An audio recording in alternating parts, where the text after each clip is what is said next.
Hello, my friends! Saudações a todos vocês, concurseiros brutos e não tão violentos, professor Norberto na área, junto com vocês, nessa aula básica para o direito penal. Então você que já é concurseiro antigo, isso eu já sei. Cuidado, filho, cuidado. Calce as sandálias da humildade, irmão, porque, eu vou falar para você, os alunos que começam, que isso eu já sei, isso aí é o que leva na carrapeta. O aluno que vai amealhando o conhecimento humildemente, é esse que passa nos concursos públicos, porque aquela máxima filosófica da Grécia, Sócrates, só sei que nada sei. Foi Sócrates que falou isso, eu não me lembro. Estou com Alzheimer. Eu sofro alguns problemas aqui de recordação. Mas o direito não. O direito já não consigo esquecer, filho, porque já está enraizado em nosso couro velho. Beleza? Então vamos nessa, dar continuidade nessa aula descontraída, acima de tudo, descontraída, mas com aprendizado. Isso é importante. Beleza, meus queridos? Então, lembrando que essa aula é mais focada para aqueles que estão iniciando o direito penal, por isso que o tema é básicas para concursos. Então, a gente está começando bem assim, tranquilamente, para aquele que está, obviamente, começando a aprender, mas também serve para aqueles que já têm um aprendizado sedimentado, porque recordar é viver. Segundo ponto importante, o Alphacom tem isso muito bom, cara. Uma grande sacada de Evandro Guedes. Alô você! Alô você! A grande sacada.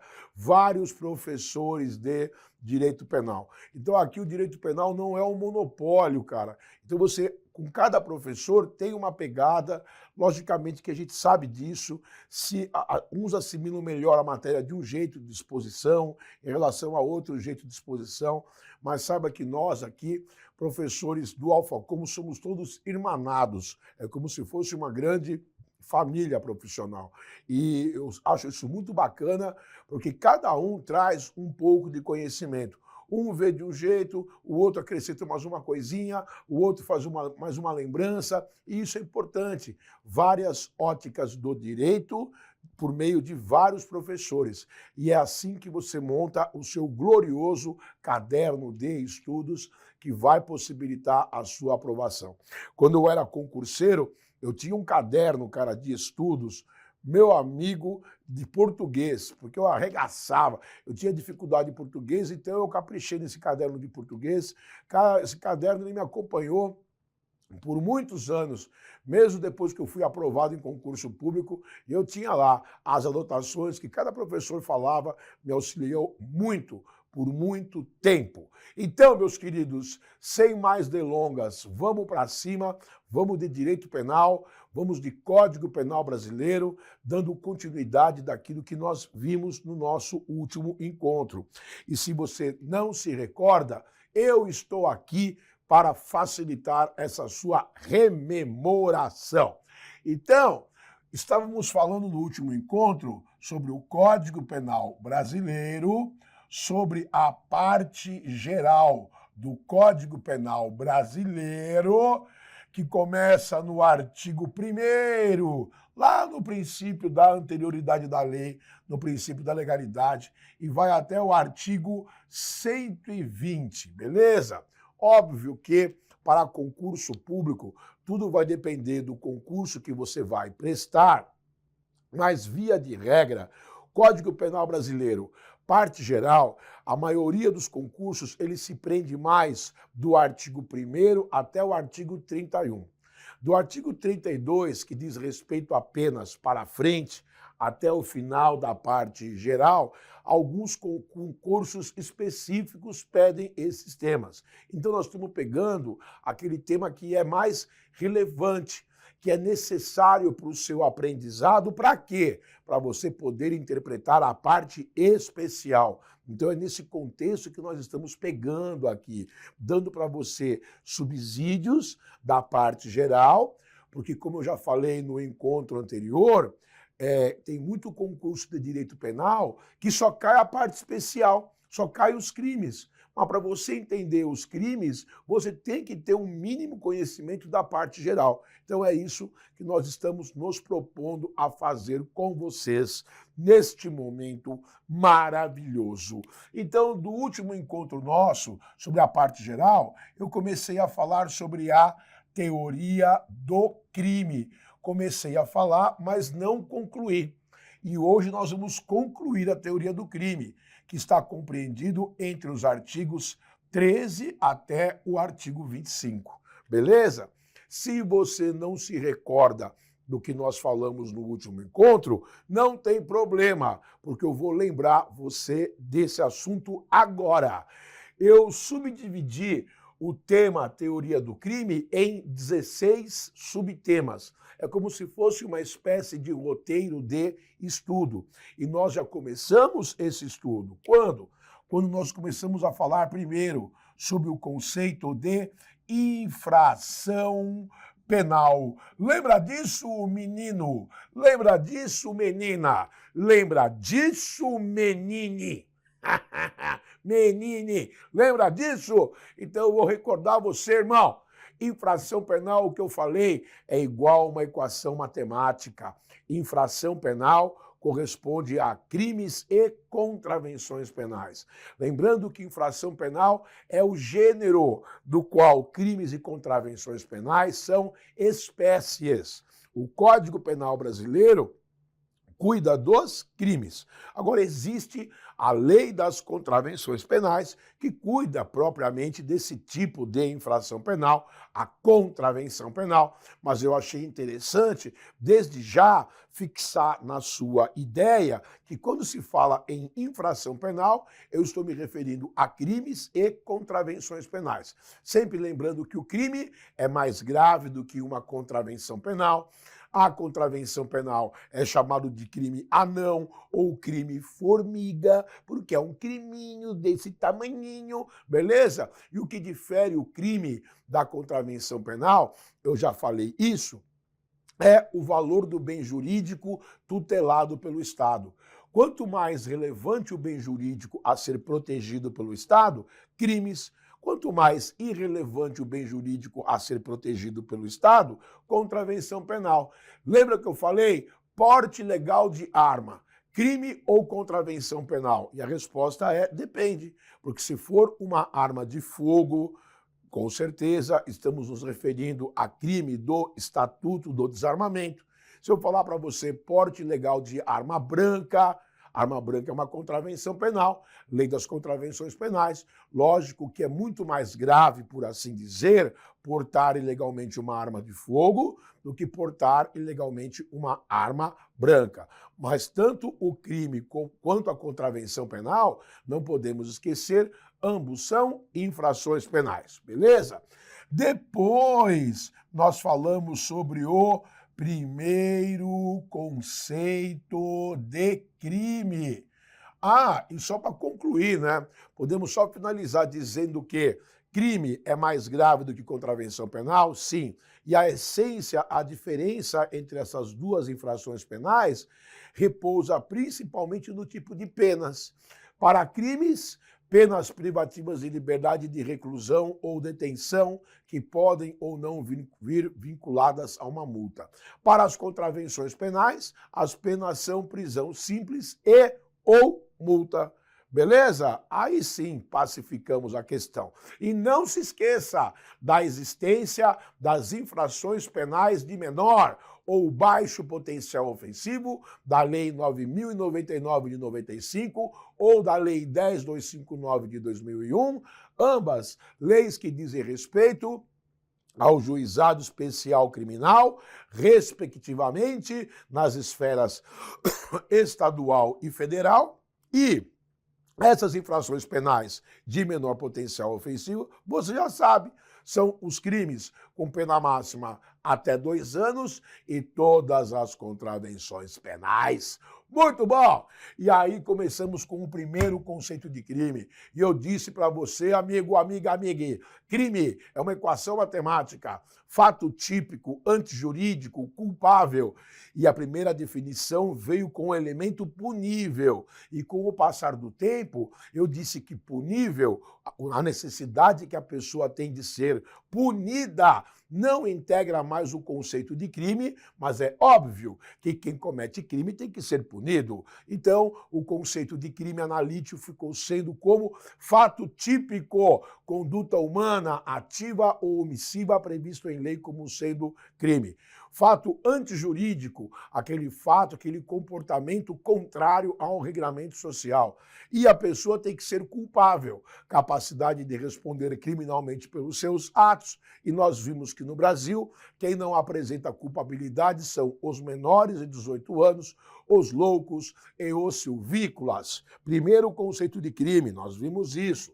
Depois, nós falamos algo sobre o segundo conceito de crime. Lembra disso? Crime, conduta que gera resultado, havendo entre eles um nexo causal, relação de causalidade, relação de causa e efeito. É isso!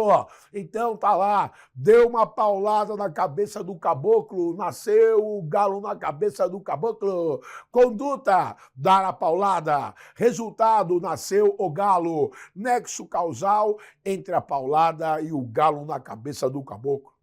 É o galo na cabeça do caboclo. Ô, Lelê, é o galo. Professor Norberto, o senhor está um tanto quanto musical hoje, por assim dizer. É verdade. Agora, não podemos esquecer que, eventualmente, pode haver uma circunstância que quebre o nexo causal entre a conduta e o resultado. E quando isso acontece, estamos diante da superveniência de causa relativamente independente. Lembra do exemplo que eu dei? 2 camaradas brigando. Um deu um tapa na orelha do outro. Olha! Eia! Você machucou minha orelhita, minha orelhita. Aí o pessoal do boteco que presenciou a agressão chamou uma ambulância. Pega esse menino, disse o enfermeiro da ambulância, que levou o tapa em lá orelhita, joga ele na ambulância. Vamos para o hospital. Olha o deslocamento para o hospital. Willow, Willow, Willow. A toda velocidade. Willow, Willow, Willow. Tá muito trânsito. Willow, Willow, trau. Scablum, scataplum. Bateu a ambulância no poste. Morreu everybody. Morreu o condutor da ambulância, morreu o enfermeiro e morreu o menino da orelhita inchada. A pergunta que não quer calar. Você, sim, you, que deu o tapa na orelhita. Tapa na orelhita. Você que deu o tapa na orelhita. Você vai responder pelo resultado muerte do rapaz que levou a bufetada? E a resposta é não. Por que não? Porque houve uma quebra entre a conduta e o resultado. Quebra nessa relação de causalidade, quebra nessa relação de causa e efeito, quebra nesse nexo causal decorrente do acidente de trânsito. Então, sempre que há algum tipo de quebra, ruptura entre a conduta e o resultado, em termos de atrapalhar ali ou ocorrer uma cisão, melhor dizendo, no nexo causal, isso se chama superveniência de causa independente, relativamente. E qual a consequência para quem está amparado por essa circunstância?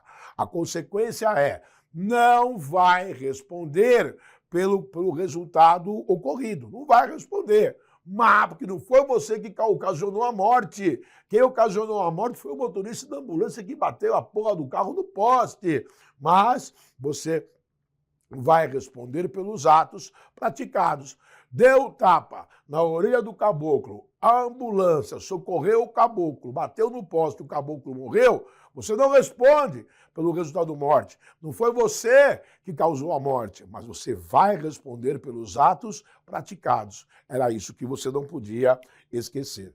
Depois, no item 5, nós falamos algo sobre a chamada relevância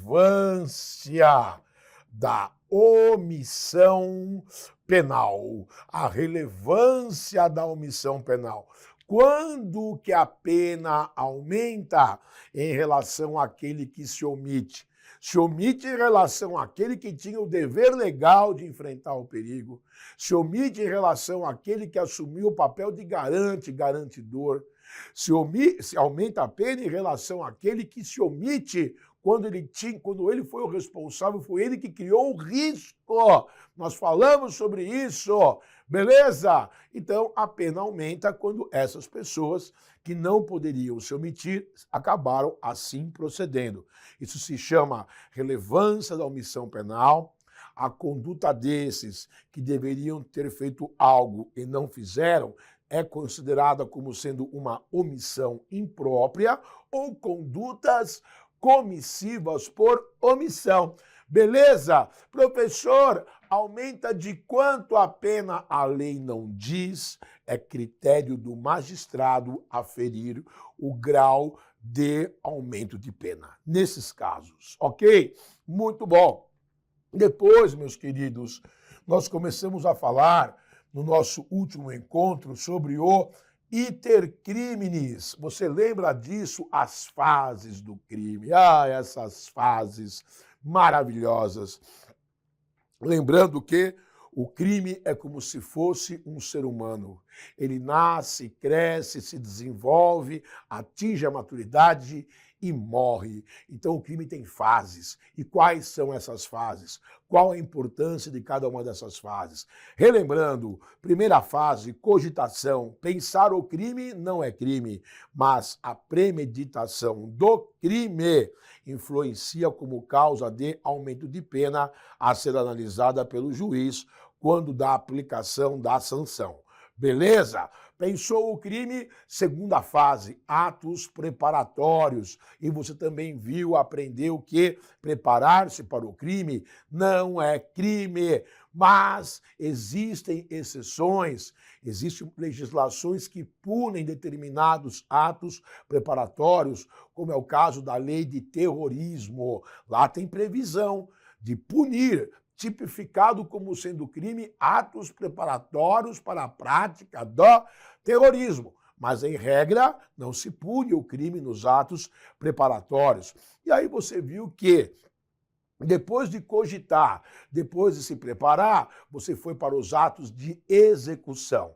E não podemos esquecer que o crime começa sempre a ser punível nos atos de execução. E se você está ali executando o crime e você é impedido de prosseguir na conduta criminosa contra a sua vontade, estamos nos referindo à chamada tentativa ou crime tentado. E isso você não pode esquecer jamais. Qual a consequência para quem é pego na tentativa ou no crime tentado?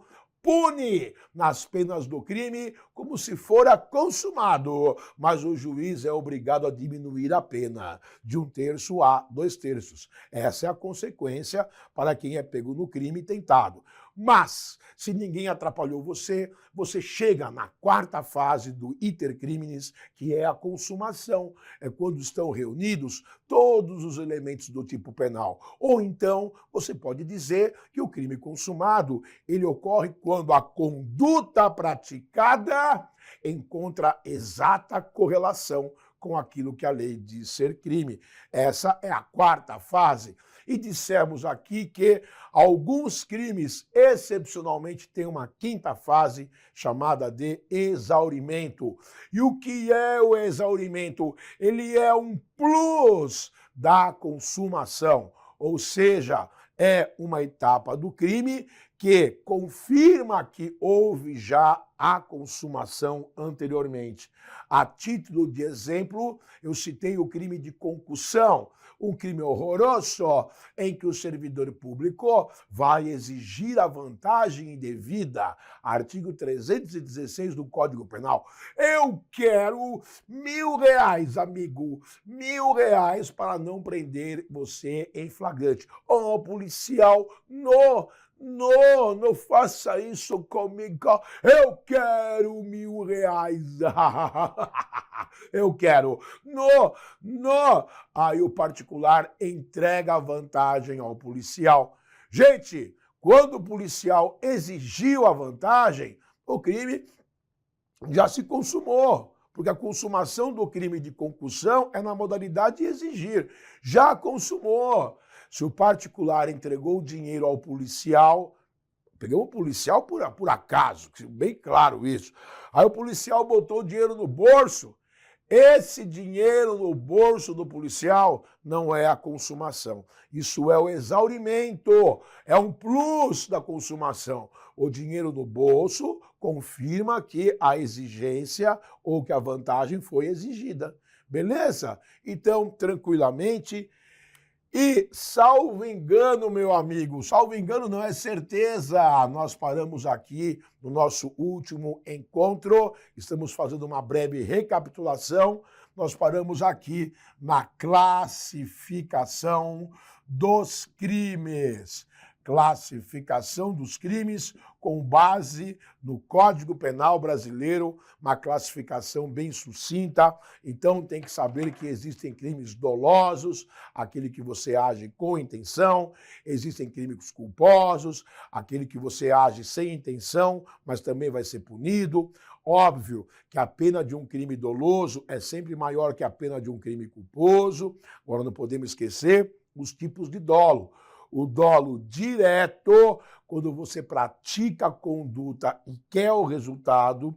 O dolo indireto, onde você não quer necessariamente o resultado, mas existe uma previsibilidade de que ele possa ocorrer. E você não se importa com as consequências dos seus atos. Vai e pratica a conduta assim mesmo. Ou, em outras palavras, você assume o risco e o crime acontece ou acaba ocorrendo. Esse é o dolo indireto, também conhecido como dolo eventual. E existe também a diferença entre as culpas, entre os crimes culposos. Uma pedra na boca, um caco de vidro, isso aqui diabo que é. Professor, o senhor está comendo vidro, mordendo vidro. Não é que eu botei aqui uma dentadura.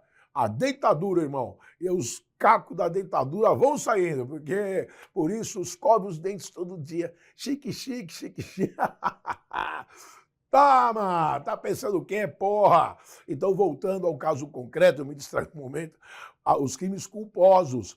Cara, crime culposo sem intenção, duas possibilidades. A culpa consciente, parecido com o dolo eventual. Existe a previsibilidade do dano. Tá na cara que isso vai dar merda se você continuar fazendo assim. Mas você acredita na sua habilidade. Que nada! Eu bebi pouco na festa. Vou sair dirigindo o carro, mano. Não vai acontecer nada, porra. Eu tô super bem. Aí vai, pá, atropela uma pessoa e mata. Pode ser, sim, um crime culposo, um homicídio culposo na direção de veículo automotor, por exemplo. Culpa consciente. Ou casos de culpa inconsciente, onde você age com negligência, inércia de comportamento e a desgraça acontece, ou você age com imprudência, inobservância de cuidados indispensáveis e a desgraça acontece, ou você age com imperícia, falta de capacitação técnica e a desgraça também ocorre. Beleza? Então, não se esqueça, todos os crimes do Código Penal apresentam a modalidade dolosa da conduta. Nem todos os crimes do Código Penal admitem a possibilidade de serem praticados na forma culposa. Para saber se um crime ele pode ser praticado de maneira dolosa ou culposa, tem que ler o artigo de lei. Beleza? Porque lá vai dizer se pode ser doloso e ou culposo. Muito bem, e para finalizar esta rápida recordação, vamos falar do crime impossível.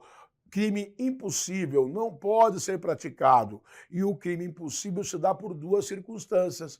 Ou ele é impossível em relação ao meio empregado para a sua prática.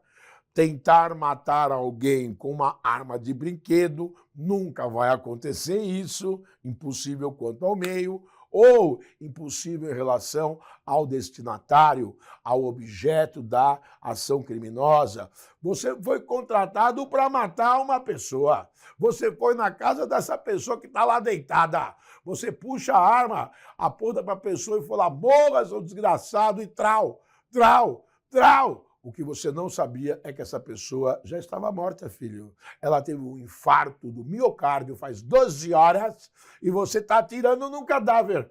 Então é um crime impossível quanto ao homicídio. Beleza? Nesse contexto. Muito bom. Meus camaradas, perdemos um tempinho, mas fizemos uma recordação. Beleza? E hoje nossa proposta é dar continuidade a partir daí, de onde nós paramos. E o próximo tema a ser analisado aqui, vou até colocar numa cor diferente, para você não confundir com aquilo que nós vimos, é a chamada agravação pelo resultado. Amigão, muito difícil de cair esse tema em concurso, mas obviamente que quando se fala em agravação pelo resultado, tem a ver com o seu grau de participação no delito.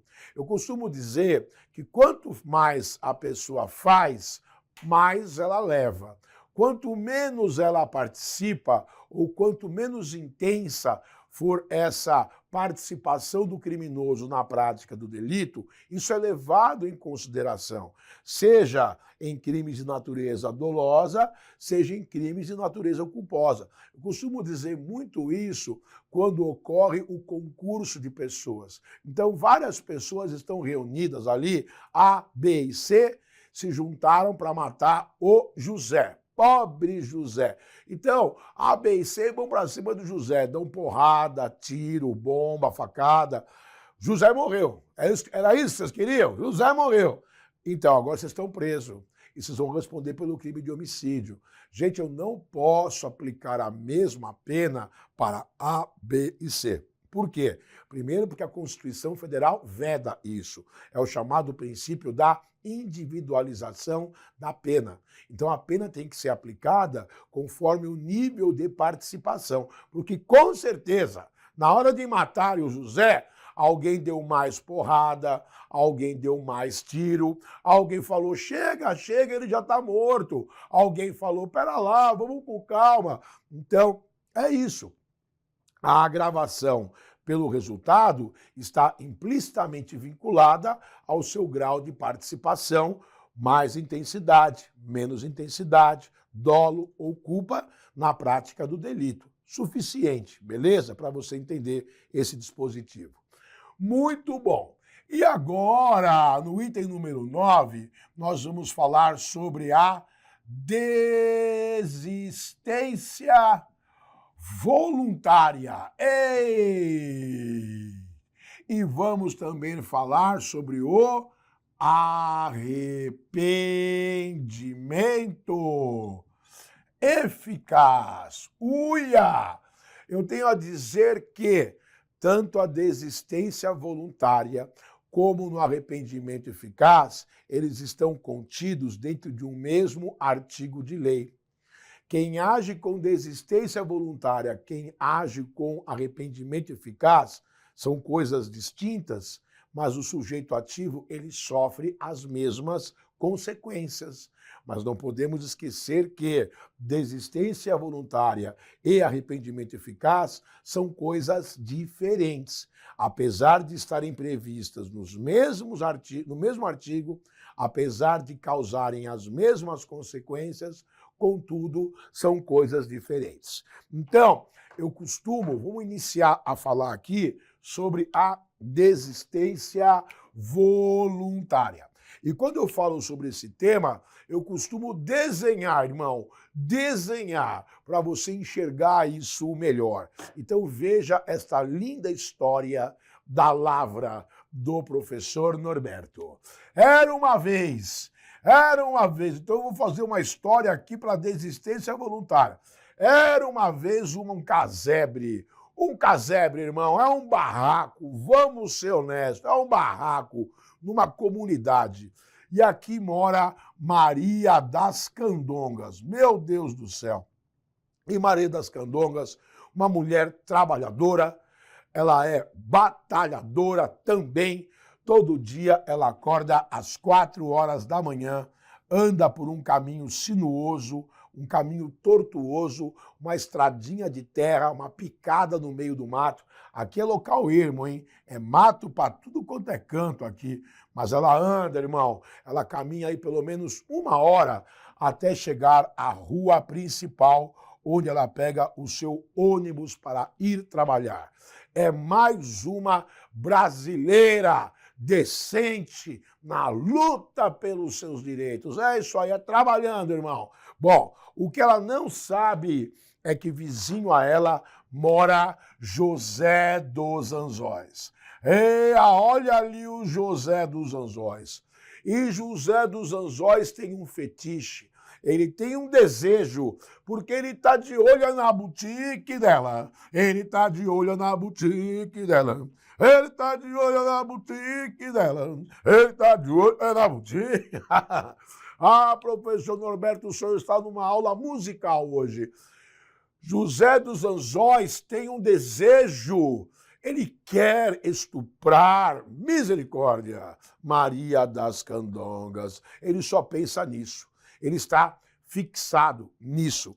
Tanto assim que, sem ela ser vista, ele a acompanha aqui pelo meio do mato, beleza? Ele observa quanto tempo ela demora para chegar até o ponto de ônibus.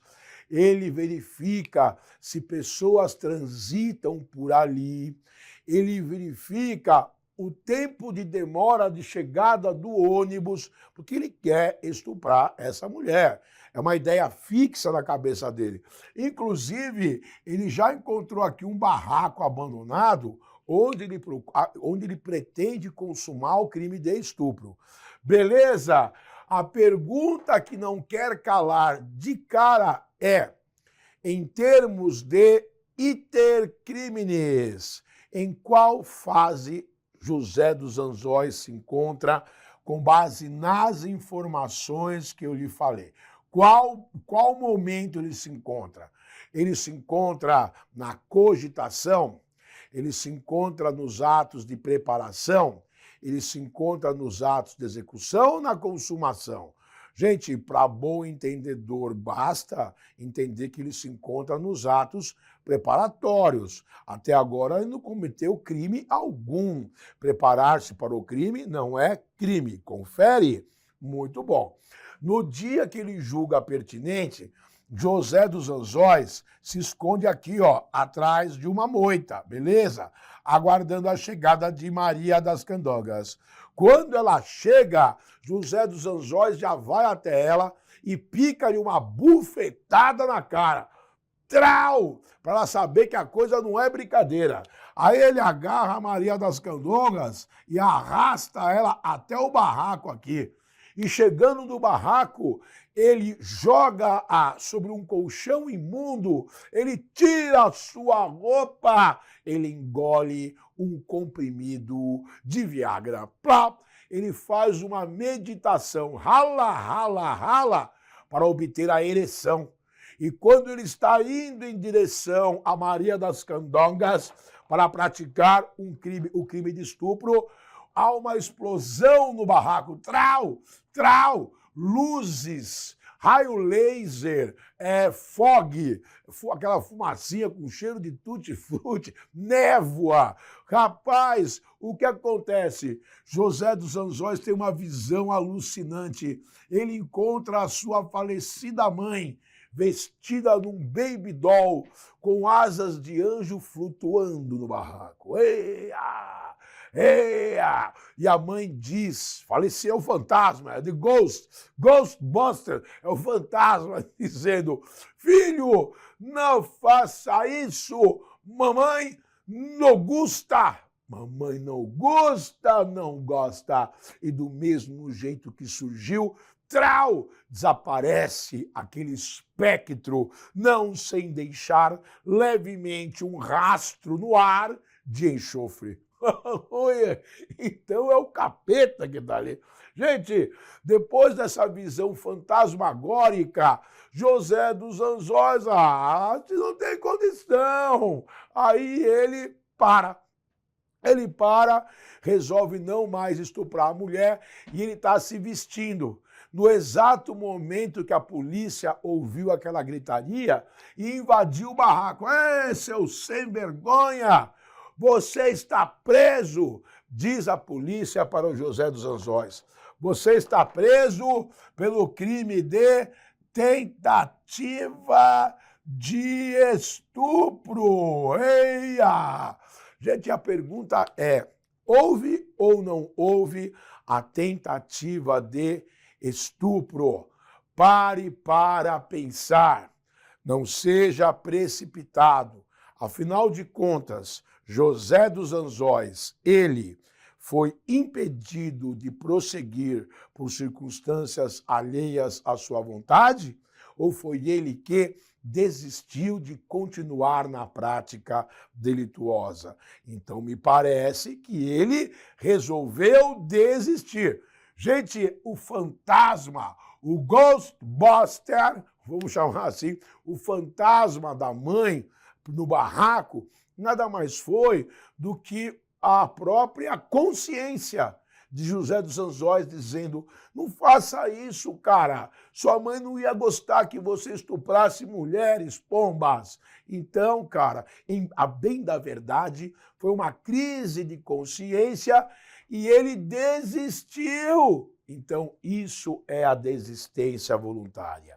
Não é tentativa. Ele não foi impedido de prosseguir contra a sua vontade. Ele estava se vestindo já quando a polícia entrou no barraco. Beleza? Então, a moral da história é, tudo bem, professor, já percebi que se trata de desistência voluntária. A questão é, qual a consequência para quem age com desistência voluntária?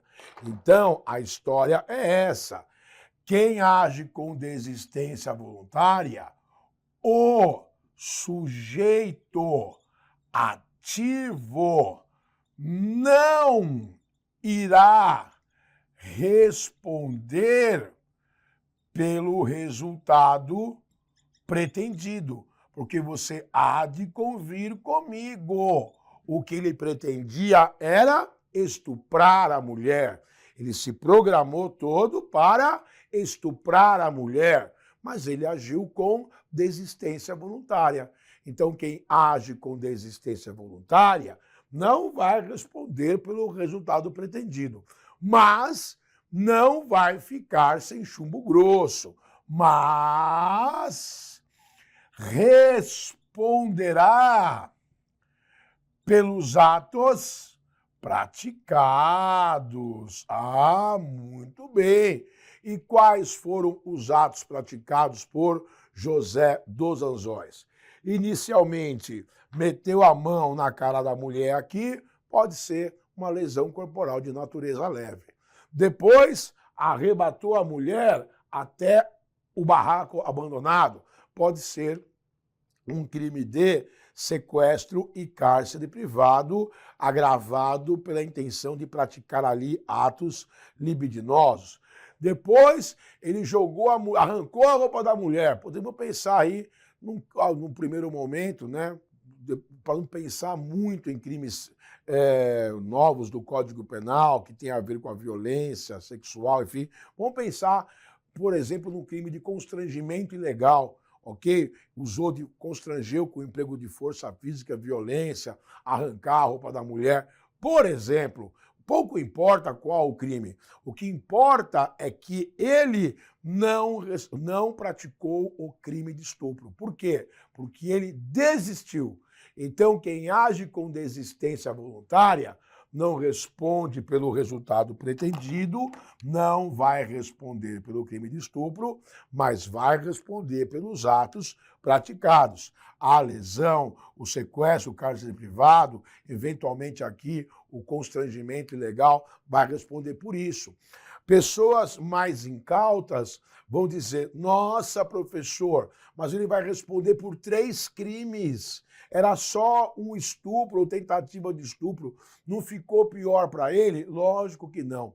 Porque esses 3 crimes, se efetivamente ocorreram, a lesão leve, o sequestro e cárcere privado e o constrangimento ilegal, valem muito menos os 3 juntos do que um crime de estupro, mesmo que praticado na modalidade tentada, mesmo porque é um crime considerado hediondo. Beleza? Então, essa é a pegada da desistência voluntária. Agora, cuidado, não confunda desistência voluntária com tentativa. Na tentativa, o sujeito ativo é impedido de prosseguir por circunstâncias alheias à sua vontade. Pune nas penas do crime consumado com diminuição de 1 a 2/3. Na desistência voluntária, o sujeito ativo, ele desiste de prosseguir. E quando isso acontece, ele não responderá pelo crime pretendido, mas vai responder pelos atos praticados. Essa é a grande sacada para você não confundir a tentativa com a desistência voluntária. Beleza? Muito bom. E agora vamos falar algo sobre o arrependimento eficaz, que às vezes não é tão eficaz assim. Professor Norberto, mas afinal de contas, desistência voluntária e arrependimento eficaz são a mesma coisa? Já disse que não, já disse que ambos estão previstos no mesmo artigo de lei, já disse que ambos sofrem as mesmas consequências quando a pessoa é ou beneficiada por esses institutos, mas você pode pensar assim, na desistência voluntária, o crime não chega a ser praticado, porque o sujeito ativo desistiu. No arrependimento eficaz, via de regra, o crime é praticado, mas o sujeito ativo vai fazer o quê? Vai tentar minimizar os efeitos dos seus atos. Veja este exemplo real da minha imaginação. Real da minha imaginação. Era uma vez um amigo meu casado com uma moça. Essa moça, ela era problemática, rapaz, porque ela era muito namoradeira. Muito namoradeira. E esse meu amigo, ele era meio paradão, sabe? Paradão. E a moça aprontava. E era casado. A moça era meio que adúltera, cara. Mas ele não se importava, porque ele amava demais essa mulher. Mas um dia essa mulher chegou para ele e falou assim, olha, eu de fato não quero mais nada com você. Eles tinham, inclusive, 2 filhos menores, e ela disse, eu não quero nada seu, ele tinha grana, eu não quero nada seu, nem os filhos eu quero, tó para você os filhos, eu agora arrumei um namorado. E essa moça, ela tinha na época algo em torno de 40 anos, e arrumou um namorado de 18 anos. Meu Deus do céu, arrumei um namorado que é surfista. Ah, agora eu vou para o surf radical. E aí ela brigou com ele, saiu de casa, ele com aquela dor de corno. Rapaz, ele perdeu a cabeça, hein? Perdeu a cabeça. A mulher foi saindo de casa, ele agarrou a mulher pelos cabelos. Volta aqui, miséria! Agarrou ela, abriu a estante, pegou um revólver, enfiou na boca da mulher, ela ajoelhada. Meteu o cano na boca e deu um tiro na mulher, rapaz. Trau! E o tiro na boca, cuidado, tem o batom boca louca. Mas o tiro na boca, ele não mata necessariamente. O que é isso, professor? Gente, o tiro na boca, ele mata se ele for desferido de baixo para cima, vai pegar massa encefálica, eventualmente disparado na diagonal, pode romper a jugular, mata, atingir a coluna cervical, mata, ou de cima para baixo, pegar algum órgão vital, mata. Mas a boca mesmo, ela é oca. Então ele enfiou o cano assim atravessado e deu um tiro. De cima para baixo, na diagonal. Acertou o maxilar da moça. Furou a boca. Acertou o maxilar. Fraturou o maxilar. Aí essa moça, a boca despencou. Aí ele falou assim, meu Deus, o que foi que eu fiz, porra? Pegou essa mulher com a boca despinguelada, jogou no carro, correu para o pronto-socorro, abriu a porta e gritou, socorro, help! Abriu a porta, jogou a mulher na rua, só alguém ajude! E fugiu. Fugiu para evitar a prisão em flagrante delito. Essa mulher teve uma fratura, teve acho que umas 30 fraturas no maxilar, por conta da boca, maxilar fraturado. E quando se fratura maxilar, ele é amarrado na boca, a boca é amarrada pelos dentes com fio de aço, para cicatrizar. Você nunca vai ver ninguém com a boca engessada. A boca se amarra com fio de aço, para sedimentar ali a fratura, para fixar. E essa mulher, mesmo com a boca amarrada, ela disse, oi, José, que era esse pseudonome desse meu conhecido aí. Rapaz, e ele fugiu. Com base no depoimento dela, o delegado não teve dúvida. Instaurou um inquérito policial pelo crime de tentativa de homicídio. Esse cara foi processado criminalmente. E sabe o que salvou ele? O que salvou foi a tese defensiva. Judge. Esse homem não pode ser condenado pelo crime de tentativa de homicídio por um motivo muito simples. Quem quer matar não presta socorro para a vítima. Aí o juiz, é verdade, quem quer matar. Então, cara, na verdade, eu não tenho dúvida de que quando o disparo foi efetuado na boca da pessoa, o cara de cabeça quente pensou em matar. Mas quando viu o que aconteceu e prestou socorro, a pessoa acabou não morrendo. Então, aplica-se a mesma regra em relação a esse cidadão. Quando a pessoa age com arrependimento eficaz, o sujeito ativo não irá responder pelo resultado pretendido. Porque eu tenho convicção de que ele queria mesmo matar. Mas deu o tiro, prestou socorro, mas responderá pelos atos praticados. E qual foi, então, o crime dele? Eu poderia dizer uma lesão corporal gravíssima. Professor, e se a mulher morresse? Ele prestou socorro? Uma lesão corporal seguida de morte, eu diria que nesses termos, beleza? Mas não pelo crime de homicídio, porque ele agiu com o chamado arrependimento eficaz. Beleza, meus queridos? Normalmente, em concurso público, a figura da desistência voluntária e do arrependimento eficaz não aparecem na forma de questões do tipo problema, difícil. Eu estou com 23 anos na área de concurso público e eu acho que umas 2 ou 3 vezes eu vi esse tema aparecer na forma de um problema. Mas não é difícil de você compreender com base nessas informações que eu te passei. Normalmente, o que se pergunta em concurso é qual a consequência para quem age amparado pelo arrependimento eficaz ou pela desistência voluntária. E a consequência é, o sujeito ativo não vai responder pelo resultado pretendido, mas vai responder pelos atos praticados. Desistência voluntária, o crime não chegou a ocorrer, arrependimento eficaz, eventualmente o crime aconteceu e o sujeito ativo procurou minimizar os efeitos dos seus atos. Guarde desse jeito que é uma boa forma de você memorizar essa figura. Beleza? Muito bem, meus queridos. Vou apagar para o lado de cá para nós darmos continuidade ao nosso roteiro. E o próximo tópico agora é o item número 10.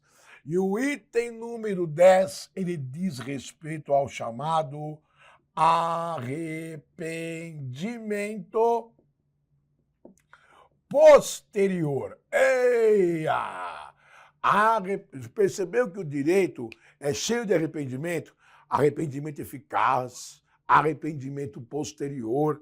Gente, qual que é essa pegada? O que é essa figura do arrependimento posterior? Primeira coisa que você tem que saber é que arrependimento posterior não se aplica a crimes praticados com violência. Não tem direito a utilizar o arrependimento posterior.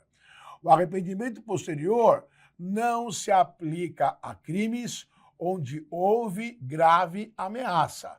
Não tem direito a usar o benefício do arrependimento posterior. Exemplo, homicídio, não tem direito a arrependimento posterior. Estupro, não tem direito. Lesão corporal, não tem direito. Roubo, não tem direito. Extorsão, não tem direito. Todos esses crimes que eu falei, eles têm no seu tipo penal a figura da violência ou da grave ameaça. Beleza? Agora, crimes de furto pode ser utilizado. A apropriação indébita pode ser utilizado. Peculato pode ser utilizado. Crime de estelionato pode ser utilizado. Receptação pode ser utilizado. Todos esses crimes que eu falei não têm o aspecto da violência ou da grave ameaça. Então, fazem jus. E no que consiste, professor, esse arrependimento posterior? Então, a ideia é a seguinte: se você cometeu o crime sem violência, sem grave ameaça, se você restituir a coisa que foi subtraída, ou se você efetivamente reparar o dano causado, até quando eu posso fazer isso? Antes que o juiz receba a denúncia, que é uma acusação nos crimes de ação penal privada, ou antes que o juiz receba a queixa, crime, que é uma acusação nos crimes de ação penal privada. Então, se você reparar o dano antes que o juiz receba a acusação, isso vai gerar uma diminuição de pena, beleza? Agir com arrependimento posterior é caso de diminuição de pena, não é caso de extinção de punibilidade, ok? O que às vezes a pessoa tem dificuldade em entender aqui é que momento é esse antes que o juiz receba a denúncia? Até quando ocorre essa figura antes que o juiz receba a denúncia? Então, para você entender isso, eu costumo dar uma pequena palhinha de processo penal, de persecução penal, para você poder enxergar isso aqui. Então, me acompanhe, que eu quero que você perceba o que é esse momento antes do juiz receber a denúncia ou a queixa-crime. Beleza? Para que você compreenda isso, eu vou falar um pouco sobre persecução penal. Bem rapidinho, beleza? Persecução penal tem a ver com a apuração do crime. Persecução penal tem a ver com a fase policial de investigação do crime, mais a fase judicial ou fase processual, que é a parte de instrução criminal. Então, quando se fala em persecução penal, trocando em miúdos, é a apuração do crime desde quando a polícia começa a investigar até a sentença transitada em julgado. Tudo isso faz parte da persecução penal. Então, vamos imaginar um crime aqui, por exemplo, o crime de furto. Vamos pensar nesse crime. Então, toda vez que ocorre um crime, estamos diante da notícia criminis, beleza? A notícia criminis furtaram o objeto, furtaram meu dinheiro. Notícia crimes. A notícia crimes, ela é levada ao conhecimento da Polícia Judiciária, Polícia Federal, Polícia Civil, para simplificar, ok? Lá na Polícia Judiciária, existe aqui uma autoridade competente para apurar. A Polícia Judiciária, via de regra, ela está estruturada em unidades policiais, que são os distritos policiais. E aqui no DP trabalha a autoridade policial, que é o delegado de polícia. E a autoridade policial vai apurar a notícia crimes como? Por meio dos chamados procedimentos de polícia judiciária, meu amigo. Então, o delegado apura a notícia crimes com base em procedimentos. E quais são os procedimentos de polícia judiciária que a autoridade policial tem à sua disposição para apurar a notícia crimes? Basicamente são 3. Então o delegado pode lavrar Olha o primeiro procedimento aqui, ó. Auto de prisão em flagrante delito é o primeiro procedimento de polícia judiciária. Ou o delegado pode optar pela instauração de um inquérito policial, é o segundo procedimento de polícia judiciária. Ou o delegado pode optar pela lavratura do termo circunstanciado de ocorrência policial. É o terceiro procedimento de polícia judiciária. Beleza? Gente, esses são procedimentos da polícia para apurar a notícia crimes. O primeiro deles, auto de prisão em flagrante delito. Às vezes a pessoa confunde isso. Nossa, professor, mas a prisão em flagrante é um procedimento apuratório? Quando a gente fala prisão em flagrante, é importante você entender que há 2 momentos da prisão em flagrante. Aquele momento em que qualquer pessoa do povo pode, a polícia deve dar voz de prisão. E uma vez a pessoa presa, ela é apresentada à autoridade policial. E a partir daí, a autoridade policial, se estiver convencida da certeza de autoria, eu sei quem cometeu o crime, certeza da materialidade, aqui está a prova do crime e está dentro do período do flagrante, a autoridade policial vai lavrar um auto de prisão em flagrante delito, que é um procedimento de polícia judiciária. E, no ato da lavratura do flagrante, a autoridade policial vai ouvir as pessoas envolvidas, vai ouvir o condutor, aquele que deu a voz de prisão, vai ouvir 2 testemunhas, vai ouvir o acusado. Então, o auto de prisão em flagrante delito é um primeiro procedimento de polícia judiciária, que a autoridade policial adota quando tem certeza de autoria, certeza de materialidade e está dentro do lapso flagrancial. Pode acontecer que a notícia crimes, quando apresentada à autoridade policial, tenha-se dúvidas quanto à autoria. Quem matou Odete Reutemann? Pode ser que hajam dúvidas quanto à materialidade. Onde está o corpo de Elisa Samúdio? Ou pode ser que haja dúvida em relação a ambos. Então, havendo dúvidas sobre a autoria ou a materialidade do crime, a autoridade policial instaura um inquérito policial, segundo o procedimento de polícia judiciária. E pode ser que seja apresentado à autoridade policial uma infração penal de menor potencial ofensivo. Crimes com pena máxima até 2 anos e todas as contravenções penais. G-crime, lembra que nós falamos isso quando mencionamos o conceito de infração penal?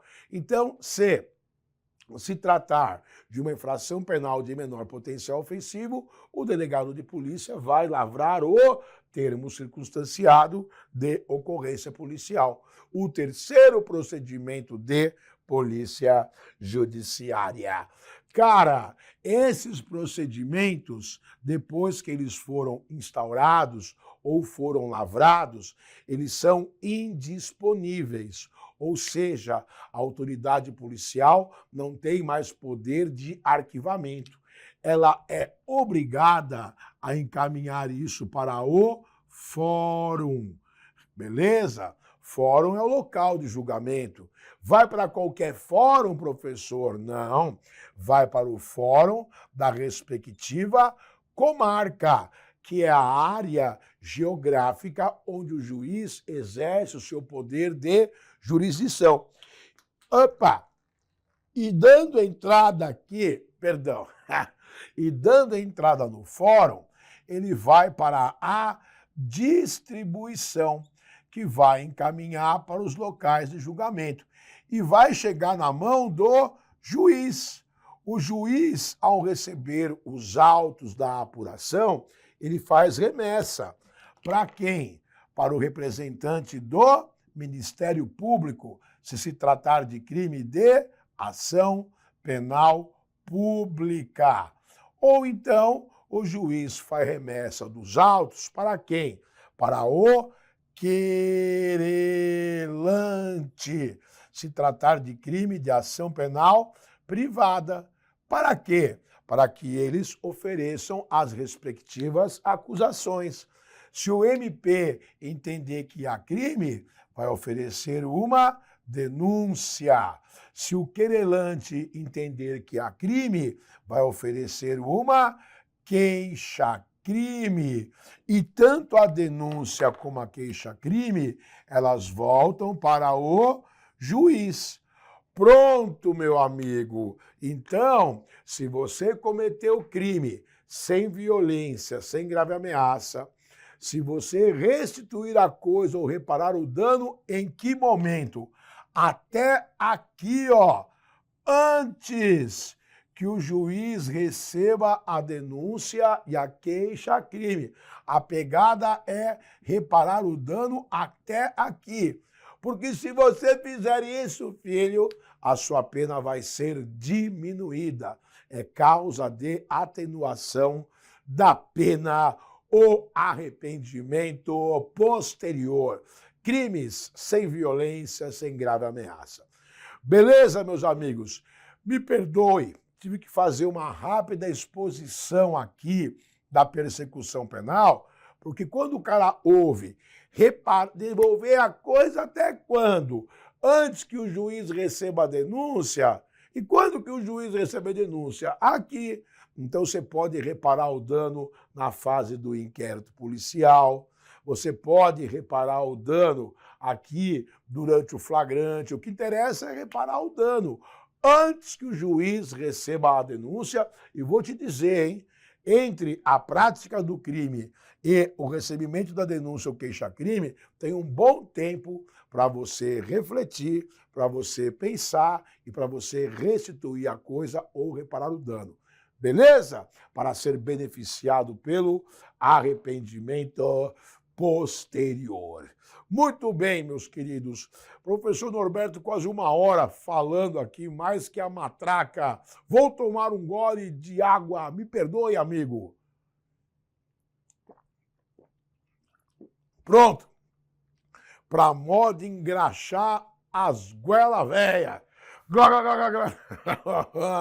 Estou bem melhor agora. Beleza? Então vamos dar continuidade, cara. Ó, no item 10 falamos sobre o arrependimento posterior. Se você já viu esta louça maravilhosa, eu vou apagá-la. Me permita, pelo menos esta parte, para continuarmos tratando dos assuntos que faltam. Muito bem. E o próximo assunto, vou colocar aqui já alguns deles juntos. Beleza? Vai ser o item número 11. Vou falar alguma coisa sobre o erro de tipo. No item número 12, vou falar alguma coisa sobre o erro de proibição, também conhecido como erro sobre a ilicitude do fato. E no item número 13, vou falar algo sobre a culpabilidade. Estamos quase lá, hein, meu amigo? Fechando os 16 tópicos relacionados à teoria do crime. Gente, vamos no básico. O que significa o erro de tipo? O que é agir com erro de tipo? Quais são os erros de tipo que existem? Então, normalmente, em termos básicos, o importante é você saber o que é um erro de tipo e quais as suas consequências. Mas lógico que podemos agregar mais alguma informação aí, beleza? A pessoa age com erro de tipo quando ela se equivoca em relação a uma situação. A pessoa se confunde. O sujeito ativo pratica uma conduta pensando fazer uma coisa, mas na verdade está fazendo outra coisa. A frase que sintetiza o erro de tipo é essa. Agir com erro de tipo é quando a pessoa tem uma falsa percepção da realidade. Falsa percepção da realidade. A pessoa pensa que faz uma coisa e acaba fazendo outra. E o importante é compreender qual a consequência para quem age nessa situação. Eu costumo dar um exemplo aqui, cara, que há 2 anos atrás, o exemplo que eu dei passou na televisão, semelhante. Olha o exemplo que eu costumo dar. 2 amigos estão aqui caçando borboletas. Ah, que beleza! O A e o B caçando. Olha as borboletas voando. Olha maripélios, maripólios, maripulhos. Olha a borboleta das barbas amarelas. Então, com as redinhas. Isso aqui é uma redinha, eles estão caçando.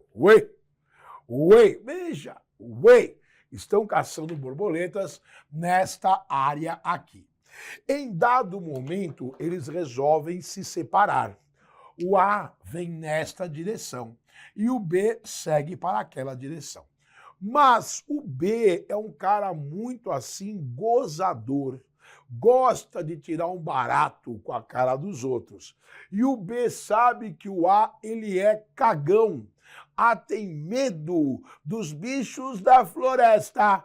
Saci pererê, iara mãe d'água, a cuca, lobisomem, boitatá, curupira, irmão. Então o A tem medo. E o B dá a volta e se esconde atrás de uma moita e começa a emitir barulhos, sons, ruídos semelhantes a uma onça, quando ele vê o A se aproximar. A se aproxima da moita e B começa a emitir ruídos, barulhos de onça, do tipo miau, miau, miau, miau, miau. Aí o A se assusta, meu Deus do céu, é uma onça, cuidado com a onça, porque ela avonça. O A saca o revólver na ponta da moita e fala, morra, seu felino maldito, trau! Dá o tiro na moita e ele só ouve o grito. É o B que acaba de ser baleado e morre. A pergunta que eu faço é, A queria matar B? E a resposta é no, no. A atirou na moita, pensando que era uma onça, e acabou acertando no amigo. Então, isso é o erro de tipo. Isso é uma falsa percepção da realidade. E esse fato aconteceu, se eu não me engano, tem uns 2 anos, e me parece que foi na região centro-oeste. 2 amigos caçando, parece que porco do mato, caetetu, javali, javaporco. Eu não entendo muito bem da biologia animal, mas era algo da classe suína, por assim dizer. E um amigo acabou atirando no outro. Estava a uma certa distância, eu não sei muito detalhe, mas isso passou, inclusive, nas redes sociais. O amigo viu lá um mexer no mato lá, pregou fogo na espingarda, trau! O outro, ei, cara, você me acertou, porra! Parece que ele matou o amigo. Gente, a questão era, o caçador queria matar o outro? Não, pelo menos em tese não. Ele atirou pensando que era um porco, acabou acertando no amigo. Conclusão, quem age com erro de tipo exclui o dolo do comportamento. Então, a pessoa que age com erro de tipo não pode responder pelo crime na forma dolosa, mas poderá responder na forma culposa, beleza? Se admissível essa possibilidade diante do crime praticado. Exclui o dolo, mas permite punição a título de culpa. Então, em última análise, A responderia por homicídio culposo em relação a B, porque agiu com erro de tipo. Isso é o mais importante de você perceber. Existem, obviamente, outras figuras do erro de tipo. Erro de tipo excusável, erro de tipo inexcusável, erro de tipo provocado por terceiro e o erro de tipo em relação à pessoa. Então, gente, bem rapidamente falando, de maneira simples, porque aqui é uma aula genérica, uma aula básica, né? O erro de tipo inexcusável é o imperdoável, ou seja, a pessoa vai responder pelo crime, como é o caso aqui. A vai responder pelo crime de homicídio culposo. Existe a possibilidade do erro de tipo ser excusável, perdoável, no sentido de que, apesar da pessoa ter tido uma falsa percepção da realidade, se de fato ocorresse aquilo que ela imaginou ser, ela estaria efetivamente amparada. Não seria considerado crime o que ela fez. E eu costumo dizer esse caso, mencionando um episódio na polícia que eu acompanhei, quando um pai, que era policial militar, era um policial aposentado, morava com a velhinha e tinha um filho problemático envolvido com drogas. Esse filho, por conta desse problema, na casa desse pai, dessa mãe, traficantes já foram lá cobrar a dívida de droga, agrediram o pai e a mãe. O pai era um PM já aposentado, não tinha mais a mesma habilidade com arma de fogo, por isso apanhou. Aí um belo dia, esse filho, eu trabalhava nesse batalhão que esse policial era aposentado, por isso que eu participei dessa ocorrência, que o coronel pediu para eu acompanhar o caso. Um belo dia, esse filho saiu de carro, como ele fazia costumeiramente, no fim de semana, ia viajar, então os pais estavam despreocupados que ele não ia estar lá no fim de final de semana, e esse menino, cara, não sei que diabo que ele fez, se ele trocou o carro por droga, eu não me recordo agora de detalhes, mas ele voltou para casa no final de semana, de madrugada, muito alterado, de modo que ele não conseguia nem falar. Devia estar embriagado, drogado ou algo do gênero. E ele deu uns murros na porta da casa, pelos fundos, pela porta do quintal. E o pai, pensando que era bandido, que eram os traficantes que deviam cobrar dívida de droga, o pai olhou para a rua, não viu o carro do filho lá, deduziu, não deve ser ele. E o pai, com uma certa idade, desceu com o revólver na mão, do lado de dentro da casa, na porta da cozinha, falou: quem tá aí? E o cara não respondia. E o cara batendo na porta, já quase quebrando a porta.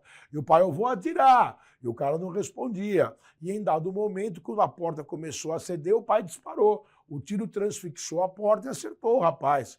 Quando ele abriu a porta, a desgraça estava montada. Meu Deus do céu! Filho! Puxa, uma coisa muito trágica, muito triste. E o coronel pediu para eu acompanhar. E eu me lembro que nos autos do processo, o representante do Ministério Público se manifestou pela não responsabilização do pai. Reconheceu nele o comportamento do erro de tipo excusável, perdoável diante daquilo que ele fez, porque se de fato a situação fosse real, ele estaria ali amparado pela lei. É isso. Erro de tipo provocado por terceiro. O terceiro induz você a erro. Então é o terceiro que deve ser responsabilizado. Você, como atirador da equipe, segurança, está ali com a arma de fogo, aí o outro que está lá no destacamento precursor, ele está lá observando, ele fala: olha, ali naquela moita tem um cara armado, atira ali. E você segue a orientação do chefe. Tal! Atirou na moita. Aí vai ver quem está na moita. Uma criança com um pirulito na mão. Meu Deus do céu! Era apenas uma criança segurando um lollipop, um pirulito. Gente, é uma situação fictícia, pelo amor de Deus, é um exemplo. Então, quem vai responder por esse crime não é o cara que deu o tiro, mas é o cara que falou para atirar. O erro foi provocado pelo terceiro. Beleza? E digo mais, quando você age com erro de tipo em relação à pessoa, se equivoca com o alvo, aí não tem justificativa. Você foi contratado para matar o A. Você atira no B pensando que o B é o A. Então não adianta dizer lá: eu não tive a intenção de matar o B, eu queria matar o A. Não, você vai responder pelo crime na modalidade dolosa, beleza? Intencional.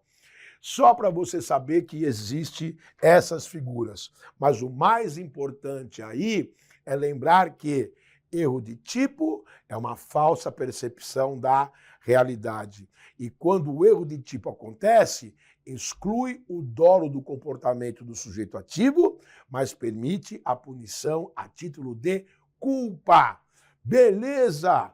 Muito bem. E agora vamos falar sobre o erro de proibição ou erro sobre a ilicitude do fato. Meu amigo, no erro de proibição, a verdade é a seguinte: a pessoa pratica uma conduta desconhecendo que aquilo é crime. Ai, professor, não diga isso, não queime vossa língua, porque a lei é clara no sentido de dizer que ninguém pode alegar desconhecimento da lei. Gente, isso é fato, mas isso também é uma ficção jurídica. E tem que existir essa ficção jurídica, né? Parte-se do pressuposto que toda vez que a lei é publicada em diário oficial, todos os brasileiros sabem da existência dessa lei. E nós sabemos que isso não é verdade. Quem estuda para concurso público até sabe, não é verdade? Quem trabalha com o direito até sabe, pessoas bem informadas até sabem, mas pessoas que vivem nos locais mais distantes de centros urbanos, não são todos que têm conhecimento, entendimento, alfabetização. Então, é uma utopia dizer que todo mundo tem que ter conhecimento da lei. É uma ficção jurídica, mas nós sabemos, né, que conforme o nível social, cultural, econômico, intelectual da pessoa, esse conhecimento da lei é mais ou menos, digamos, distorcido. E eu canso de ver todo dia isso, inclusive aqui em grandes centros urbanos. Outro dia apareceu, o cara pegou uma dupla de motoqueiro, desceu do carro, praticou assalto, subtraiu a coisa alheia móvel, subiram na moto, estão ali, ó, sentado na moto. Veio um cara de carro a milhão, trau! Atropela os dois motoqueiros e diz, eu não cometi crime, que eu agi em legítima defesa. Cara, não tem legítima defesa aí. E na cabeça do cara tem, porque ele acha que legítima defesa é isso. Cara, isso aí é falsa, não entende o que é a lei, o que é pior ainda. Todo mundo também tem essa percepção. Se eu pegar algum bandido dentro da minha casa, eu mato. Pois é, mate e seja condenado pelo crime de homicídio. Porque o fato de alguém entrar clandestinamente na sua casa não autoriza isso por si só você a matar a pessoa. E as pessoas têm essa interpretação equivocada. Então, você veja que o erro de proibição é uma coisa que, de fato, ninguém pode alegar desconhecimento da lei, mas que tem problema aí, tem. Na verdade, gente, o erro de proibição está intimamente vinculado à chamada potencial consciência da ilicitude. A pessoa não sabe muito bem, né, aquilo que é crime. Porque se para a pessoa responder criminalmente pelos seus atos, ela tem que saber que a coisa é crime ou desconfiar que a coisa é crime. Se ela não tem a potencial consciência da ilicitude, ela não pode responder pelo crime. Então nós costumamos dizer que, já vou te dar o exemplo, quem age com erro de proibição não exclui o dolo. Não exclui o dolo, porque você praticou a conduta, você queria praticar. O que vai excluir é a culpabilidade. Exclui a culpabilidade. Querem ver, gente, um exemplo bem tosco, por assim dizer?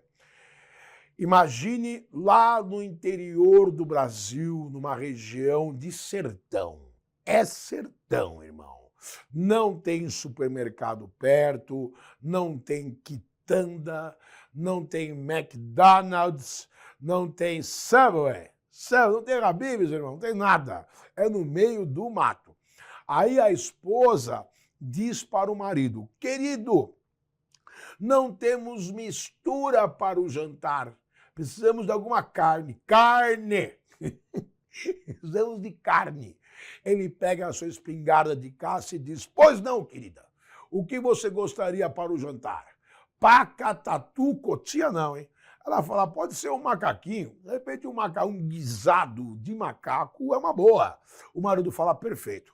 Ele sai do quintal de casa, olha para as florestas, para os galhos das árvores, e ele vê lá um pequeno monkey saltando de galho em galho. E ele não tem dúvida. Ele faz a visada e atira. Tome! Trau! E acerta o macaco em cheio. E o macaco cai do galho gritando, filho da puta! E pau! Quando cai no chão, o cara se aproxima do macaco, o macaco ainda está balbuciando, dizendo, seu miserável, eu sou um mico-leão dourado. Eu estou em extinção. E morre. Meu, esse cara nem sabe o que é extinção. Que alguma doença? Ele nem sabe que o mico-leão dourado está em extinção, cara. Então, numa situação dessa natureza, podemos dizer que ele seria amparado pelo erro de proibição. No erro de proibição, o sujeito ativo, ele pensa que pratica uma conduta correta, mas não é correta, entendeu? Mesma coisa, vem vindo aí uma pessoa lá da Europa, lá de um país lá gelado, né? Não vou falar nem de Rússia, nem de Ucrânia, não adianta. Vamos pensar lá, tá vindo lá da Letônia, tá o inverno do caramba lá, E lá, na Letônia não, vamos pensar em Amsterdã, pronto, a capital mundial das drogas, assim conhecida, né, dita, vulgarmente falado. Então lá em Amsterdã está inverno agora, está uns menos 40 graus lá, tem um holandês lá que está congelando. Eu não quero saber deste país, eu quero ir para o Brasil tropical. E você sabe que em Amsterdã é permitido o consumo de pequenas porções de droga controlada em certo local, pá. E o cara vem de um país de primeiro mundo, vem para o Brasil, um país de terceiro mundo, um país em desenvolvimento, vamos melhorar, né? E chegando aqui, esse gringo, sabe o que ele pensa na cabeça dele? O seguinte, horas, se em Amsterdã eu posso fumar este pequeno beck, marihuana, a erva do capeta, lá eu posso em Amsterdã. Por que no Brasil eu não posso dar o tapa na pantera? Aí ele desce no aeroporto internacional Tom Jobim, no Rio de Janeiro, aquele calor maravilhoso, aquele sol tropical, e ele fala, em homenagem a esta paradisíaca vista, cidade, país, eu vou acender um. Eu vou. Aí ele puxa o cigarro de maconha do bolso, tá lá tendo uma baforada. Wonderbar. Wonderbar. Mal deu a baforada, já veio o policial lá. Esse é o vagabundo. Trau, não. O que é isso? Masconheiro, o que é isso? Aqui não pode fumar, porra. Eu não puedo? Eu não puedo? Não. Mas em Amsterdã eu posso, mas aqui você não pode. No Brasil é proibido, porra. É crime. Eu não sabia. Eu não conosco. Eu não conosco. Entendeu, cara? Então, isso é o erro de proibição. O importante é você lembrar que quando ocorre o erro de proibição, não exclui o dolo no comportamento do sujeito ativo, porque ele quis atirar no mico-leão dourado, ele quis fumar o cigarro de maconha, não exclui o dolo. O que exclui é a culpabilidade, porque em ambos os casos, o sujeito ativo não tinha a potencial consciência da ilicitude. E quando exclui a culpabilidade, o sujeito ativo não responde pelo crime. Beleza? Muito bom. E aproveitando o gancho, vamos falar sobre a culpabilidade, já que falamos que exclui a culpabilidade, não é isso? Cara, vamos refinar esse conceito. O que você aprendeu anteriormente? O que era a culpabilidade quando nós definimos crime como sendo um fato típico, antijurídico e culpável? Nós dissemos que a culpabilidade é a capacidade que a pessoa tem de responder criminalmente pelos seus atos, não é isso? E dissemos que no Brasil, quem não tem culpabilidade? Menor de 18 anos, loucos e os silvícolas, não é isso? Muito bem. Agora nós vamos refinar a culpabilidade por meio dos seus requisitos. Então, para alguém ser culpável, responder criminalmente pelos seus atos, 3 requisitos são necessários. Quais são eles? Primeiro requisito, eu já falei, a potencial consciência da ilicitude.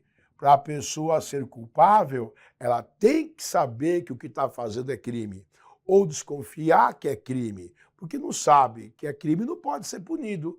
Isso é a potencial consciência da ilicitude. O segundo requisito da culpabilidade é a chamada exigibilidade de conduta diversa, ou seja, era exigível de você, na hora que você praticasse o crime, ter um outro comportamento que não esse. Era exigível. Por que você não tem outro comportamento? Ah, porque eu não quis. Então você é culpável. Beleza? Fuga de preso de cadeia. Todo preso que está cumprindo pena, quando tem evasão coletiva, qual que é o dever desse preso? Sentido oposto, comportamento oposto ao da conduta evasiva. Então não adianta dizer, estava todo mundo fugindo, eu fui junto. Não, era exigível de você ter um outro comportamento. Fuga em sentido oposto, né? Ou evasão em sentido oposto da fuga. Era exigível. Se você fugiu junto, você vai responder junto com os demais, por exemplo. Beleza? E por último, é requisito para alguém ser culpável a imputabilidade penal. Tem que ter idade igual ou maior do que 18 anos e não pode ser considerada uma pessoa louca. Isso é muito pedido em concurso e aparece desse jeito. Quais são os requisitos da culpabilidade? E os requisitos são PEI! O grito de guerra do professor Norberto. PEI! Gente, eu vejo muito aluno falando TEI. Não é TEI, é PEI! Olha aí, ó. PEI! Quais são os requisitos da culpabilidade? P, de potencial consciência da ilicitude. E, de exigibilidade de conduta diversa. I, de imputabilidade penal. Então, gente, guarde essas figuras, beleza?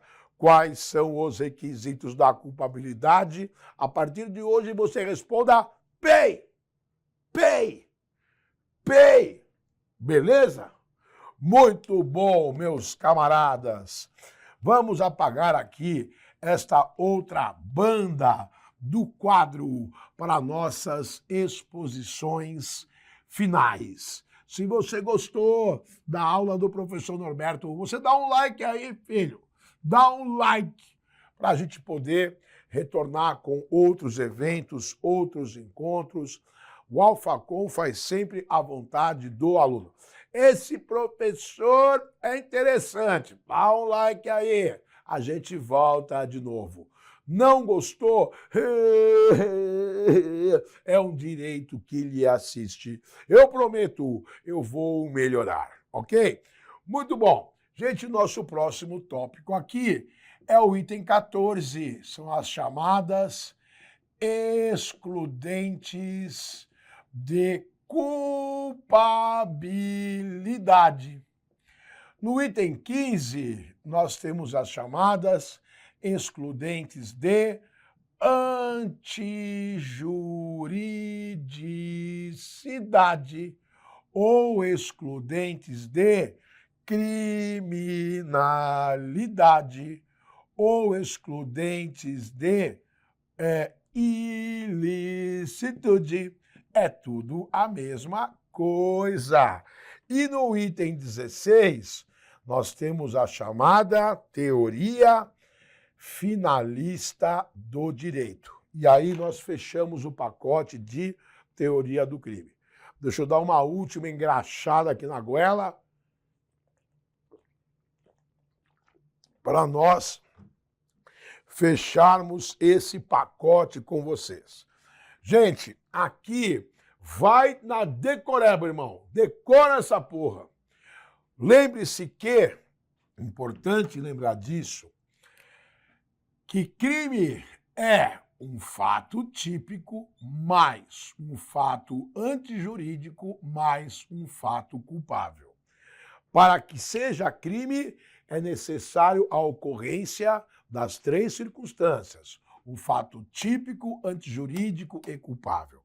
Toda vez que ocorre uma excludente de culpabilidade, desaparece o elemento culpável. E se desaparecer o elemento culpável, não tem mais crime. Ficou alto, né? Eu vou escrever aqui do lado, para você ver melhor. Ó, crime é fato típico, antijurídico e culpável. Isso, agora está dando para você enxergar melhor. Toda vez que ocorre uma excludente de culpabilidade, exclui-se o elemento culpável. E quando isso acontece, o fato deixa de ser considerado crime. Por quê? Porque para ser crime, as três circunstâncias precisam acontecer simultaneamente. O fato tem que ser típico, antijurídico e culpável, ok? Quem pode reconhecer uma excludente de culpabilidade? O juiz de direito, durante a ação penal, pode reconhecer a incidência de uma excludente de culpabilidade.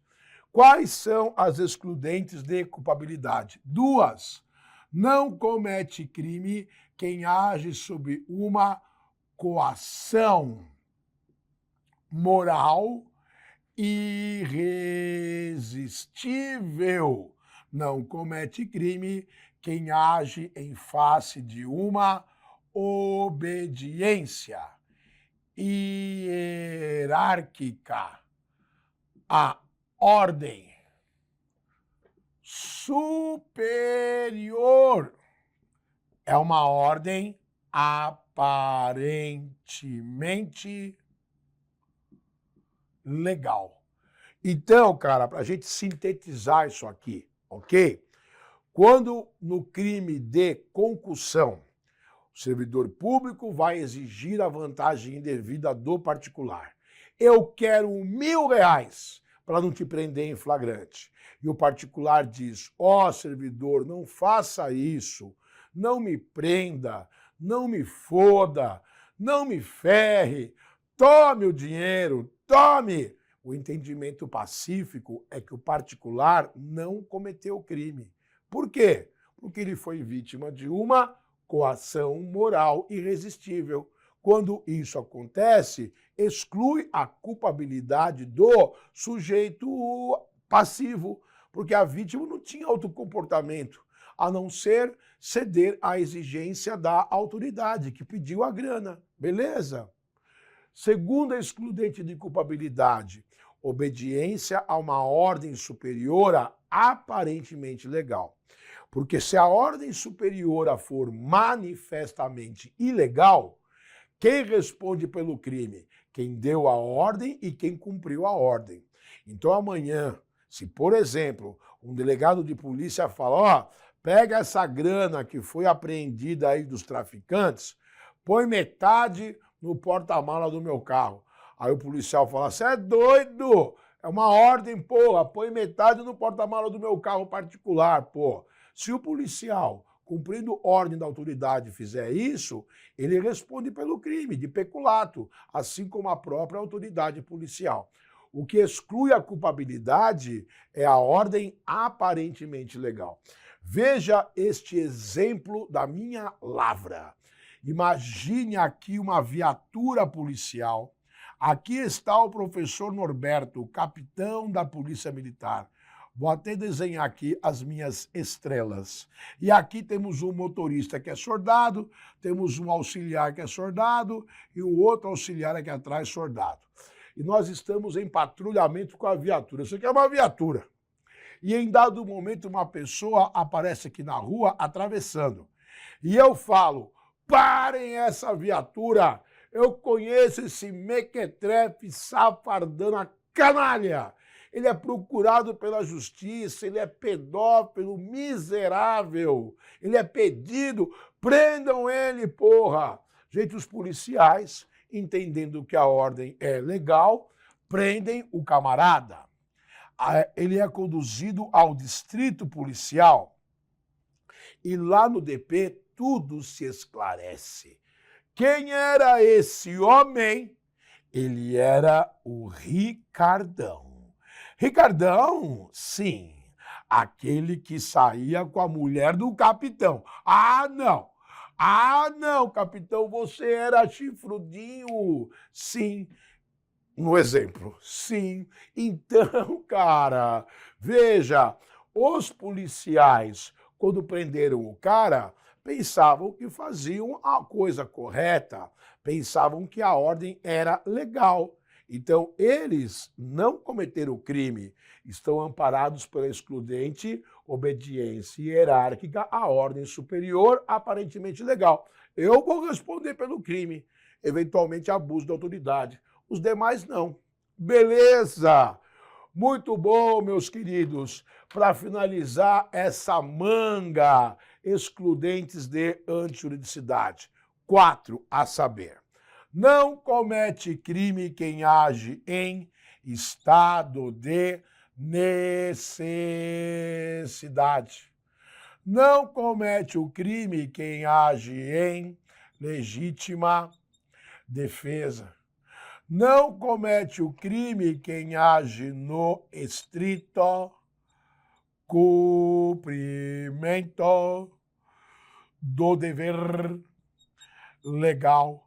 Não comete o crime quem age no exercício regular de direito. Cara, então, olha só, esse tema dá para desenvolver ele em horas e horas e horas e horas de aula. Então, como a pegada aqui é uma aula básica para concurso, o que eu recomendo você saber? Primeiro, que toda vez que se reconhece uma excludente de antijuridicidade, o elemento antijurídico ele é retirado da equação. Então, não há que se falar em crime. Quem efetivamente pode reconhecer de fato e de direito? O juiz, obviamente, beleza? Quando que você pode invocar essas excludentes? Então, no básico, estado de necessidade. Você tem que estar diante de um perigo grave, perigo de morte, perigo de vida. Esse perigo tem que ser atual. A coisa está acontecendo. Não pode ser você o causador do risco. E o bem jurídico, nas circunstâncias, era exigível o seu sacrifício. Então, é aquela velha situação, cara, de dois caras agarrados numa tábua, os náufragos, entendeu? A tábua está afundando. Os dois vão morrer afogados se os dois ficarem grudados na tábua. Se só um ficar grudado, haverá chance de ser salvo pelo resgate. E é o momento em que um amigo mata o outro, beleza? Esse que matou o outro, o crime é homicídio? Você pode dizer assim, o fato é típico. O sujeito ativo que matou o outro é culpável, mas o comportamento dele não foi antijurídico, porque ele agiu em estado de necessidade para salvar a sua própria vida. Porque se os dois continuassem agarrados na tauba, ambos morreriam. Então ele matou o outro em estado de necessidade. Legítima defesa, para você invocar isso, precisa estar diante de um perigo grave. Agora o perigo pode ser atual ou iminente. Sempre que você agir em legítima defesa é contra uma injusta agressão. Tem que agir de forma proporcional, equivalente, senão você responde pelo excesso, que pode ser na forma dolosa ou forma culposa. Existe legítima defesa própria, quando você defende a si mesmo, ou legítima defesa de terceira pessoa. Existe a legítima defesa putativa ou imaginária. Você pensa que está diante de um fato grave, perigo grave, iminente, atual, mas não está. O cara vem te roubar com uma arma de brinquedo. Você não consegue identificar se é arma de brinquedo. Pensa que a arma de brinquedo é real e atira no cara. Legítima defesa putativa. Estrito cumprimento do dever legal. Quem está amparado por essa excludente tem algum tipo de dever. É o caso do policial, que no cumprimento de um mandado de busca e apreensão, arromba a entrada de uma casa durante o dia, cumprindo ordem judicial, não está cometendo o crime de invasão de domicílio, porque está agindo no estrito cumprimento do dever legal. E o exercício regular de direito, que é o ato de você praticar diuturnamente a defesa de algum direito seu. Você coloca ao redor da sua casa as chamadas ofendículas, dispositivos de proteção do seu bem imóvel, lanças no portão, cerca eletrificada, concertina, você instalou tudo de forma adequada. Vagabundo vai tentar entrar na sua casa de madrugada, ele se corta na lança do portão. Você não cometeu crime, você está agindo no exercício regular de direito. Beleza? Gente, E para dar o grande fecho aqui, quero falar da teoria finalista, que é a cereja do bolo. Por isso que eu reservei ela aqui para o final, rapidamente. O que diz a teoria finalista? Gente, é importante você entender qual o crime praticado com base nela. Aprenda essa regrinha tranquila hoje, nunca mais esqueça. Olha só, olha o exemplo. Aqui temos o mala, miserável tá armado. Aqui temos o policial. Olha o chapeuzinho do policial. Polícia. E ele tá armado também. E ele fala, mala, entregue-se, jogue a arma no chão, porra. E o mala atira no policial, trau, e pega na perninha do policial. Ah, seu miserável, você, you hurt me, hurt me. Você me machucou, porra. Gente, mais um mala acabou sendo preso. A pergunta que não quer calar é: qual o crime do mala? Alternativa ao atirar no policial. Alternativa A, tentativa de homicídio. Alternativa B, lesão corporal dolosa. Alternativa D, lesão corporal culposa. Ou o crime de resistência, quando o particular se opõe a uma ordem legal do servidor público com emprego de violência ou ameaça. Qual é o crime do mala ao atirar na perna do policial? Resposta: qualquer um deles. Como assim, professor, qualquer um deles? Sim, porque para você saber qual é o crime, a teoria finalista obriga você a descobrir uma coisa. Uma pergunta tem que ser respondida pelo mala. Mala, qual era a sua intenção ao atirar no policial? Porque se o mala disser, eu queria matar o policial, mirei no peito, pegou no pé, o crime é tentativa de homicídio. Se o mala disser, eu queria ferir o policial, mirei no pé e acertei, lesão corporal dolosa. Se o mala disser, eu só queria dar um susto no policial, atirei a esmo, pegou sem querer, lesão corporal culposa. Se o mala disser, eu queria apenas evitar a minha prisão, crime de resistência. Gente, é com base nesse tipo de interpretação que você vai descobrir qual é o crime. É por meio dessa interpretação que você diferencia o crime de homicídio praticado com emprego de tortura do crime de tortura que gera resultado morte. É por meio dessa interpretação que você diferencia o crime de lesão corporal seguida de morte, onde a intenção era lesionar e a pessoa morreu, do crime de homicídio, onde você tinha a intenção de matar. É por meio dessa interpretação que você diferencia o crime de aborto com resultado lesão corporal grave na parturiente do crime de lesão corporal grave que resulta em aborto. Porque no crime de aborto com resultado lesão na parturiente, sua intenção era praticar a manobra abortiva. E no crime de lesão corporal que gera aborto, a sua intenção era lesionar, mas a vítima acabou abortando. São crimes diferentes. Então, sempre para você identificar qual é o crime, precisa descobrir qual é a sua intenção. E para a gente fechar esse pacote, olha esse exemplo aqui, ó. Meu desafeto, não gosto dele. Paulada na cabeça, trau. 7 dias em coma. No 8º dia ele morre. Qual o meu crime? Lesão corporal seguida de morte ou homicídio? Não esqueça de fazer a pergunta. Professor Norberto, qual era a sua intenção. Porque se minha intenção era matar e ele morreu, o crime é homicídio. Se a minha intenção era lesionar e ele acabou morrendo, lesão corporal seguida de morte. Beleza, meus queridos? Então, com isso, fechamos a teoria do crime. Espero que vocês tenham curtido a aula. A aula foi, assim, bem superficial. A gente pode aprofundar muito.